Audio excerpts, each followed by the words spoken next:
Shalom Bapak Ibu Saudara yang dikasihi Tuhan. Mari bersama-sama kita buka di dalam Matius pasal yang ke-12 ayat yang ke-22 sampai dengan yang ke-37. Yesus dan Beelzebul. Kemudian dibawalah kepada Yesus seorang yang kerasukan setan. Orang itu buta dan bisu.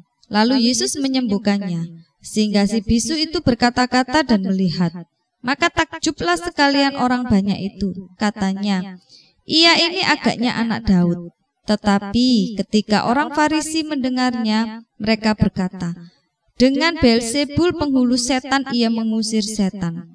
Tetapi Yesus mengetahui pikiran mereka lalu berkata kepada mereka, setiap kerajaan yang terpecah-pecah pasti binasa, dan setiap kota atau rumah tangga yang terpecah-pecah tidak dapat bertahan. Demikianlah juga kalau iblis mengusir iblis, ia pun terbagi-bagi dan melawan dirinya sendiri. Bagaimanakah kerajaan dapat bertahan? Jadi, jika aku mengusir setan dengan kuasa Beelzebul, dengan kuasa siapakah pengikut-pengikutmu mengusirnya? Sebab itu merekalah yang akan menjadi hakimmu. Tetapi jika aku mengusir setan dengan kuasa Roh Allah, maka sesungguhnya kerajaan Allah sudah datang kepadamu. Atau bagaimanakah orang dapat memasuki rumah seorang yang kuat dan merampas harta bendanya apabila tidak diikatkan dahulu orang kuat itu? Sesudah diikatnya, barulah ia dapat merampok rumah itu. Siapa tidak bersama aku, ia melawan aku. Dan siapa tidak mengumpulkan bersama aku, ia mencerai-beraikan. Sebab itu aku berkata kepadamu, segala dosa dan hujat manusia akan diampuni, tetapi hujat terhadap Roh Kudus tidak akan diampuni. Apabila seorang mengucapkan sesuatu menentang anak manusia, ia akan diampuni. Tetapi jika ia menentang Roh Kudus, ia tidak akan diampuni. Di dunia ini tidak, dan di dunia yang akan datang pun tidak. Jikalau suatu pohon kamu katakan baik, maka baik pula buahnya. Jikalau suatu pohon kamu katakan tidak baik, maka tidak baik pula buahnya. Sebab dari buahnya pohon itu dikenal. Hai kamu keturunan ular berudak, bagaimanakah kamu dapat mengucapkan hal-hal yang baik, sedangkan kamu sendiri jahat, karena yang diucapkan mulut meluap dari hati. Orang yang baik mengeluarkan hal-hal yang baik dari perbendaharaannya yang baik, dan orang yang jahat mengeluarkan hal-hal yang jahat dari perbendaharaannya yang jahat. Tetapi aku berkata kepadamu, setiap kata sia-sia yang diucapkan orang harus dipertanggungjawabkannya pada hari penghakiman. Karena menurut ucapanmu engkau akan dibenarkan, dan menurut ucapanmu pula engkau akan dihukum.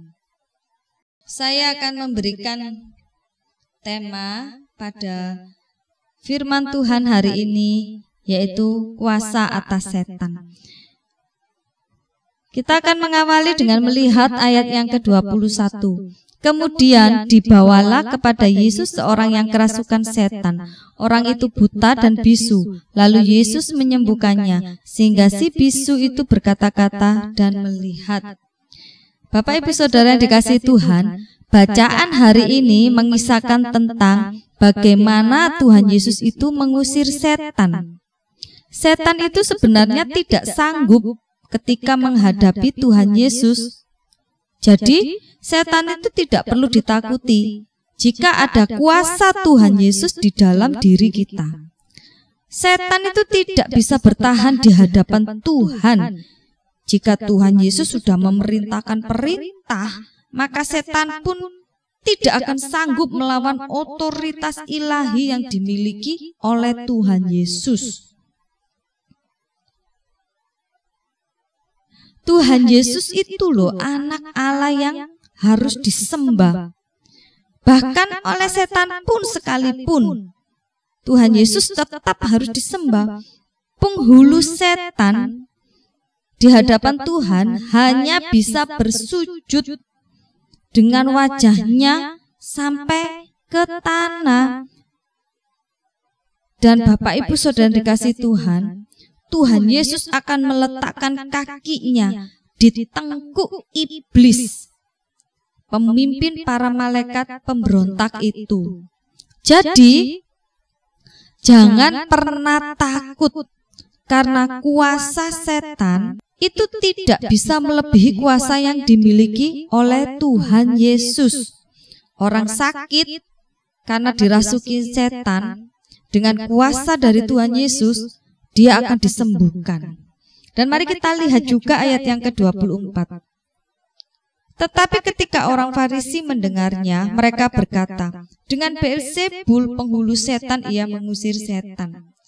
Ketika itu, saat Tuhan menyembuhkan seorang yang sedang sakit bisu dan buta, orang Farisi mulai ada rasa curiga, mulai ada rasa iri hati, sehingga di ayat ini dikatakan orang Farisi ini mulai memfitnah Tuhan. Setelah Tuhan Yesus mengusir setan dengan otoritas yang Tuhan Yesus miliki, orang Farisi ini dengan cepat menuduh kalau Tuhan Yesus itu memakai kuasa dari Beelzebul.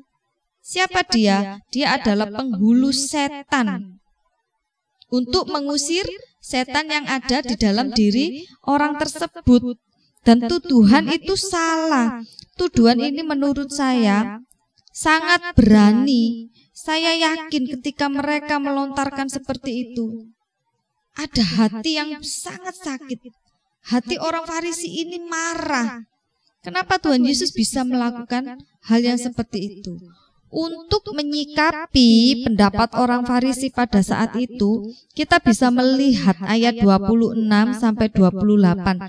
Di situ Tuhan memberikan jawaban kepada orang-orang Farisi.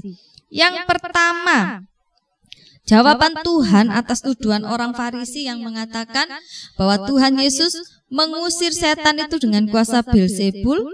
Jawaban Tuhan Yesus seperti ini. Tuhan mengatakan bahwa setan itu tidak terpecah-pecah. Karena kalau mereka terpecah-pecah, kerajaannya itu pasti nggak akan bertahan, kerajaan setan itu.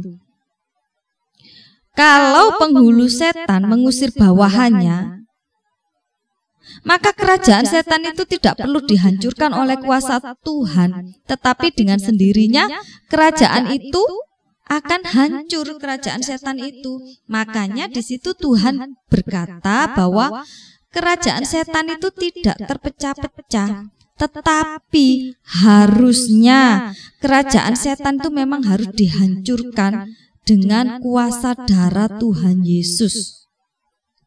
Dan ketika setan itu dihancurkan, saya percaya pasukan surgawi itu juga akan ikut memerangi setan. Kalau pasukan surgawi itu ikut memerangi setan, itu artinya kalau kita pikir-pikir, kerajaan setan itu kuat. Mereka bersatu. Kekuatan mereka itu tidak bisa dihadapi oleh manusia seorang diri. Maka dari itu, manusia sungguh membutuhkan Tuhan dalam segala hal, setiap waktu, setiap saat. Kenapa? Karena setan itu akan menghancurkan. Dia mengurung, bahkan memperbudak manusia, dan membuat manusia itu mati, baik secara rohani maupun terkadang secara fisik pun. Manusia itu bisa mati karena setan. Mungkin dia dicelakai. Bagi setan sendiri, kalau perlu mempermainkan manusia dan menjadikan manusia budaknya, itu wajib dan itu harus dilakukan selama-lamanya. Bapak Ibu Saudara dikasih Tuhan, meskipun setan kuat, jangan pernah lupa kalau setan itu dapat diusir dengan kuasa yang jauh lebih besar dari kuasa setan, yaitu kuasa dari Tuhan Yesus sendiri. Tuhan Yesus di sini mencoba memberikan pengertian kepada orang Farisi bahwa tidak ada kerajaan setan yang terpecah-pecah. Mereka semua bersatu. Nah, jawaban ini kita lihat, kita sambungkan di jawaban Tuhan Yesus yang di ayat yang ke-27, yaitu mengusir setan oleh murid-murid orang Farisi. Jadi pada saat itu orang Farisi juga murid-muridnya itu mencoba untuk mengusir setan. Dan pada saat murid-murid orang Farisi mencoba untuk mengusir setan, Tuhan Yesus balik mempertanyakan kepada mereka, dengan kuasa apa murid-muridmu ini mengusir setan? Kalau murid-murid orang Farisi mengusir setan, mereka menggunakan kebiasaan orang-orang Yahudi pada saat itu. Dengan membaca mantra misalnya, mereka biasanya memakai media dan lain sebagainya. Tetapi tidak dengan Tuhan Yesus. Tuhan Yesus ketika mengusir setan hanya dengan perkataannya, pergilah, maka setan pun itu pergi. Mereka lari dari Tuhan. Sebenarnya yang Tuhan Yesus ingin jelaskan di sini adalah, kalau misalnya murid-murid orang Farisi itu mengusir setan dengan memakai kuasa dari Allah, sedangkan Tuhan Yesus itu memakai kuasa dari penghulu setan. Mengapa kuasa Allah itu kurang berkuasa? Seperti itu rasanya.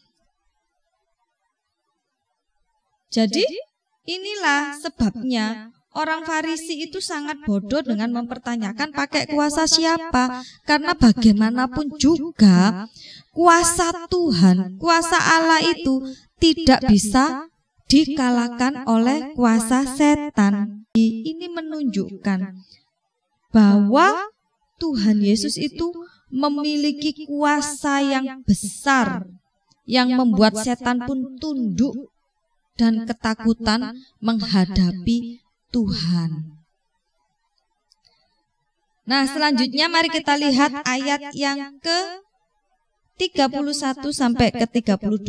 Sebab aku berkata kepadamu, segala dosa dan hujat manusia akan diampuni, tetapi hujat terhadap Roh Kudus tidak akan diampuni. Apabila seorang mengucapkan sesuatu menentang Anak Manusia, ia akan diampuni. Tetapi jika ia menentang Roh Kudus, ia tidak akan diampuni.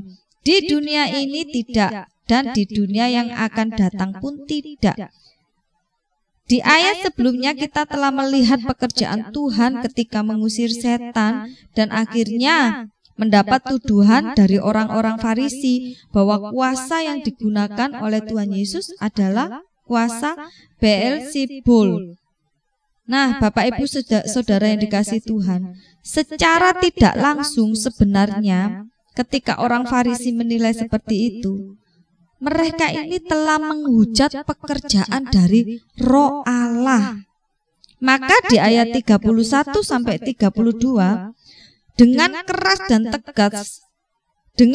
dan tegas Tuhan Yesus menekankan bahwa siapa saja yang menghujat pekerjaan Roh Allah, dia tidak akan diampuni. Tidak ada harapan lagi. Orang-orang seperti ini tidak mungkin akan dipakai Tuhan. Bahkan dia tidak mungkin menjadi bagian dari umat Tuhan. Jadi mari kita berhati-hati untuk selalu berkata-kata. Jangan sampai ketika kita berkata-kata, sadar tidak sadar, kita telah meragukan tentang Tuhan, meragukan pekerjaan Tuhan, meragukan apa yang Tuhan telah kerjakan atas hidup kita. Bapak Ibu Saudara yang dikasihi Tuhan, selanjutnya kita lihat ayat yang ke-33 sampai 37. Tuhan Yesus juga memberikan teguran kepada orang-orang Farisi. Siapa yang menjadi milik setan akan memiliki hati yang kotor, sama seperti setan juga kotor dan jahat. Dari hati yang kotor dan jahat itulah akan keluar segala bentuk kata-kata kasar dan hujat. Ketika mulut kita terbuka dan berbicara, kita itu sebenarnya sedang memperkenalkan diri kita sendiri. Siapa yang setiap membuka mulut mengucapkan kata-kata hujat, kata-kata kotor yang merusak pekerjaan Tuhan, menyakiti orang lain, memfitnah, sadar tidak sadar, dia adalah milik setan. Orang-orang Farisi menjadi milik setan bukan karena mereka dengan sukarela menyerahkan diri kepada setan, tetapi dengan tingkah laku mereka, dengan perkataan mereka, dengan pikiran mereka itu loh, yang membawa mereka sadar tidak sadar sudah masuk di dalam lingkungan pengikut setan. Kuasa Tuhan itu melampaui apapun. Dari perikop ini kita belajar yang pertama, perlu kita ingat, perlu kita tahu bahwa kuasa Tuhan itu melampaui kuasa apapun. Biarlah kita selalu ingat hal ini untuk terus hormat kepada Tuhan dan menjalani hidup yang kudus di hadapan Tuhan. Injak kuasa setan itu dengan darah Yesus. Jangan takut dengan setan, karena sebenarnya Tuhanlah yang berhak menerima perasaan takut kita, perasaan hormat kita di hadapan Tuhan. Bukan setan yang berhak. Kenapa seperti itu? Karena sesungguhnya hidup kita ini bergantung sepenuhnya dengan apa yang Tuhan inginkan. Yang kedua, yang bisa kita pelajari, jangan gentar, jangan takut dengan kuasa jahat, karena tidak ada dari mereka yang akan sanggup membinasakan kita, karena Tuhan beserta dengan kita. Untuk itu, jangan membuka celah, tetap menjaga hati kita selalu terus dan selalu tulus dan murni di hadapan Tuhan. Karena ucapan mulut kita itu mencerminkan keadaan hati kita. Ketika kita mulai pahit, kita membiarkan setan menguasai hati kita. Setan membuat kita pahit hati, sehingga setiap perkataan kita yang ada hanya menyakiti orang lain. Jadi Bapak Ibu Saudara yang dikasihi Tuhan, dengan kuasa darah Tuhan Yesus, kuasa setan itu dapat dihancurkan. Tidak ada yang mustahil bagi Tuhan. Ketika Tuhan bertindak untuk menyelesaikan segala sesuatu yang sedang kita alami, semua pekerjaan Tuhan itu tuntas, termasuk membebaskan orang yang sedang terikat oleh kuasa-kuasa setan yang mempengaruhi hidup mereka, sehingga mereka menjauh dari Tuhan. Mereka tidak lagi mau mengadakan persekutuan dengan Tuhan. Cukup kita doakan dan kita bawa nama Tuhan Yesus. Kita halau setan itu dengan darah Yesus, mampu dan sanggup untuk menghancurkan kuasa setan. Jadi nggak usah takut dengan keadaan apapun. Tuhan tetap ada bersama-sama dengan kita semuanya. Puji nama Tuhan. Mari kita berdoa. Tuhan, tolong kami untuk kami tetap mengandalkan Engkau dalam segala hal. Biarlah kami selalu mengingat bahwa tidak ada yang berkuasa seperti kuasa-Mu Tuhan. Kuasa setan akan tunduk di bawah otoritas-Mu. Kuasa setan akan hancur dengan kuasa darah-Mu Tuhan. Terima kasih saat ini hamba berdoa ketika ada di antara kami yang sedang terikat Tuhan dengan kuasa-kuasa setan melalui kehidupan kami, melalui kebiasaan buruk kami Tuhan. Dengan darah Tuhan Yesus kami hancurkan setiap kutuk itu, sehingga kuasa setan tidak lagi berhak menguasai hidup kami, karena hidup kami sepenuhnya Engkau yang menguasai. Terima kasih Tuhan, terima kasih Tuhan. Ajarilah kami juga untuk dapat memperbaiki hati kami, sehingga setiap ucapan mulut kami hanya memperkenalkan kebenaran-Mu dan kekudusan-Mu saja Tuhan. Dan kiranya Tuhan terus berjaga-jaga atas lidah bibir mulut kami, supaya apapun yang kami kerjakan hanya untuk hormat dan kemuliaan nama-Mu, sehingga banyak orang diberkati karena kehadiran kami. Terima kasih Tuhan, terima kasih. Di dalam nama-Mu kami sudah berdoa dan mengucap syukur. Haleluya, amin. Tuhan Yesus memberkati kita semuanya.